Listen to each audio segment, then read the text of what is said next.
4 of my teammates died in our bus crash in 2016. I survived. Now they visit me every night, still wearing their bloody uniforms, whispering the same thing over and over. Darius, it wasn't an accident. My name is Darius Thompson.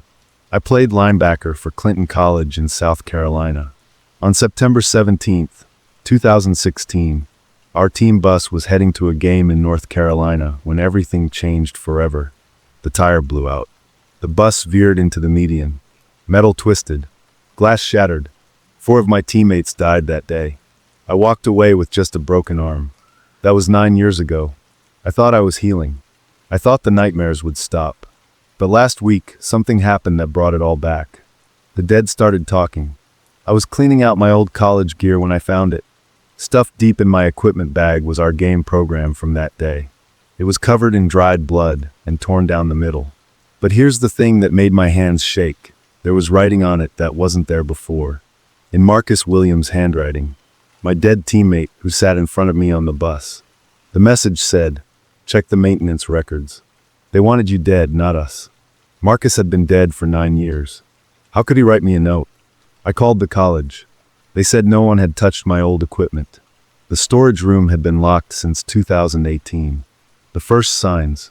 That night, I couldn't sleep. Every time I closed my eyes, I saw the crash. The screaming.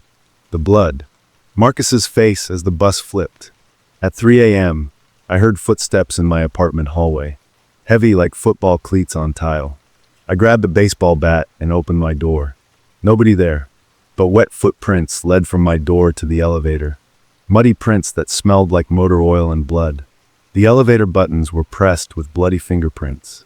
Security cameras showed nothing. Just me, standing alone in an empty hallway talking to air. The next morning, I found my car wouldn't start. The mechanic said it was the strangest thing. All 4 tires had lost pressure overnight, but there were no punctures. The tire gauge kept reading 0 no matter what tire he checked. Just like on the bus 9 years ago. I tracked down Jerry Martinez, our old bus driver. He's been working at a gas station since the crash, can barely hold down a job. When I mentioned the accident, he started crying like a child. "I see them too," he whispered, looking around like someone was watching. Every night in my rearview mirror, all 4 boys, still in their uniforms, still bleeding. They won't leave me alone. Jerry told me something that chilled my blood. 3 days before the crash, a man in an expensive suit came to the bus depot. He offered Jerry $5,000 to make sure I didn't make it to the game. "I needed the money," Jerry sobbed. "My daughter needed surgery. I was supposed to cause a minor accident. Maybe break your leg so you couldn't play. Not kill anyone. But when I tried to stop the bus, the brakes failed. I couldn't control it." Jerry showed me something that changed everything. He'd kept his cell phone from that day, too scared to delete the videos. The footage from inside the bus during the crash was horrifying. You could hear the screaming, the metal tearing, the moment of impact. But in the background, you could hear it clearly, my voice screaming, "The brakes aren't working." But Jerry swore he never touched the brakes until it was too late. The recording proved someone had tampered with the bus. Frame by frame, we watched my teammates die. In the final seconds, Marcus looked directly at the camera and mouthed the words, "Tell Darius the truth." The phone went cold in my hands. The screen flickered. For just a moment, I could see Marcus's reflection in the black screen, pointing toward the front of the bus. The bus had been sitting in a police impound lot for 9 years. Jerry still had connections, got us inside after midnight. Walking up to that twisted metal brought everything back. The emergency exit was still bent outward where I crawled through. The front seats where my teammates died were stained dark brown. As soon as I stepped inside, the temperature dropped 20 degrees. My breath came out in white puffs. The metal creaked like it was still moving. Then I heard them. Marcus, Tony, James, and Deshaun. All 4 voices, calling my name from the front of the bus. "Darius, you were supposed to sit up front with us," Marcus said, his voice echoing through the twisted metal. "Coach changed the seating chart last minute." Someone knew. The voices got louder, more urgent. "Find out who paid Jerry. Find out why they wanted you dead." The metal groaned around us like the bus was crashing all over again. The windows started fogging up from the inside, even though they were already broken. Inside the glove compartment, Jerry found what we were looking for. A crumpled business card with a phone number and the words gambling debt collection. My blood went cold. 3 months before the crash, I'd reported several teammates for point shaving in our games. They were taking money to keep scores close, affecting betting lines. Big money was involved. Millions of dollars in illegal bets. I'd refused to participate and threatened to tell the coaches and the NCAA. Someone had put a hit on me to keep me quiet. The man in the expensive suit wasn't just offering Jerry money for an accident. He was paying him to kill me specifically. My teammates died because they happened to be sitting in my usual seats. Coach had moved me to the back row that morning because I'd been late to the team meeting. The tire blowout wasn't random.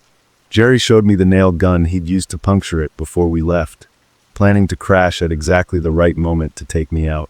The same people are still out there, Tony's voice whispered from the darkness. They know you survived. They know you're asking questions. Suddenly, the bus doors slammed shut by themselves. Jerry screamed. Outside, I could see a black SUV pulling up to the impound lot. Men in suits got out, walking toward us with purpose. "This is why we couldn't rest," Marcus said, his voice getting clearer. "They're still trying to finish what they started." The dead teammates appeared fully visible now, standing between us and the approaching men. They looked exactly like they did on the day they died. Young, scared, but determined. "Run, Darius. Tell everyone the truth. Don't let our deaths be for nothing." The emergency exit creaked open by itself. We had seconds to escape. Jerry and I climbed out through the same exit I'd used 9 years ago. The men were getting closer. We could hear their footsteps on gravel, their radios crackling. As we ran through the dark impound lot, dodging between old cars and twisted metal, I felt something I hadn't felt since the crash. My teammates were with me. I could hear their voices guiding me. "Left, behind the red truck," James whispered. "Jump the fence here," Deshaun said. They were protecting me, just like teammates do. We made it to Jerry's car and sped away into the night. In the rearview mirror, I saw the black SUV following us for miles before finally giving up. The next morning, Jerry and I went straight to the FBI field office in Charlotte with everything. The recording, the business card, the maintenance record showing sabotage. Agent Sarachin listened to our story with growing horror. "Mr. Thompson," she said, "you're describing a conspiracy that could involve dozens of people. Gambling operations, murder for hire, corruption in college sports. This is bigger than just your crash." The investigation moved fast. The phone number on the business card led to a gambling ring operating across 5 states. They'd been fixing college games for years, making millions. Athletes who wouldn't cooperate were threatened. Some had mysterious accidents. 3 men were arrested within a week. Frank Morrison, the man in the expensive suit. Vincent Torres, who ran the gambling operation. And Carl Hendricks, who had sabotaged our bus. But the investigation revealed something even more shocking. Our crash wasn't the first. Over the past 10 years, there had been 7 suspicious accidents involving college athletes who'd refused to cooperate with point-shaving schemes. A basketball player in Kentucky whose car ran off the road during a snowstorm. A baseball player in Florida whose boat engine exploded during spring training. A track runner in Oregon who was hit by a drunk driver the night before a big meet. All of them had one thing in common. They'd refused to participate in fixing games. All of them had died or been seriously injured right before crucial competitions. The FBI called it Operation Clean Slate. They were systematically eliminating honest athletes who threatened their operation. 6 months later, 12 people were convicted in federal court. The gambling ring was destroyed. Millions of dollars in illegal profits were seized. College sports programs across the country implemented new security measures. But for me, the most important moment came during the trial. When Frank Morrison was sentenced to life in prison for conspiracy and murder, I felt something I hadn't felt in 9 years. Peace. That night, I saw my teammates one last time. They appeared in my apartment, but they were different now. Peaceful. They were wearing clean uniforms instead of bloody ones. They were smiling. "Thank you," Marcus said. "We can rest now." "The truth is out," Tony added. "Justice is served." "Take care of yourself, D," James said, using my old nickname. "Live the life we never got to live," Deshaun whispered. They faded away slowly, like morning mist. But this time, I knew they weren't coming back. Their mission was complete. The investigation is still ongoing. The FBI believes there are more people involved who haven't been caught, more athletes who were targeted, more games that were fixed. I still get calls from agents asking questions. I still testify in court cases. The gambling ring reached deeper into college sports than anyone imagined. But I've learned to live with the questions. I've learned to honor my teammates' memory by living honestly, by speaking truth, by protecting other young athletes from the corruption that killed my friends. I coach high school football now. Every season, I tell my players about Marcus, Tony, James, and Deshaun. I tell them that some things are more important than winning. Some things are more important than money. I tell them that the dead never really leave us if we carry their truth forward. Sometimes during big games, when my players are struggling, I feel that familiar presence. Not scary this time. Protective, like guardian angels in football uniforms, making sure the next generation of athletes stays safe. 9 years ago, I survived a crash that killed 4 of my best friends. For most of those years, I carried guilt that nearly destroyed me. I wondered why I lived when they didn't. Now I know. I lived to tell their story. I lived to seek justice. I lived to make sure their deaths weren't meaningless. The dead can't speak for themselves, but they can speak through us if we're brave enough to listen. Marcus Williams, age 20, from Detroit, wanted to be a teacher. Tony Rodriguez, age 19, from El Paso, wanted to be a coach. James Patterson, age 21, from Atlanta, wanted to be a social worker. Deshaun Johnson, age 20, from Chicago, wanted to be a father. They'll never get to live those dreams, but their truth lives on.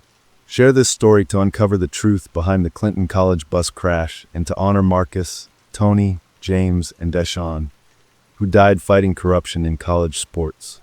Because the dead deserve justice, and the living deserve the truth.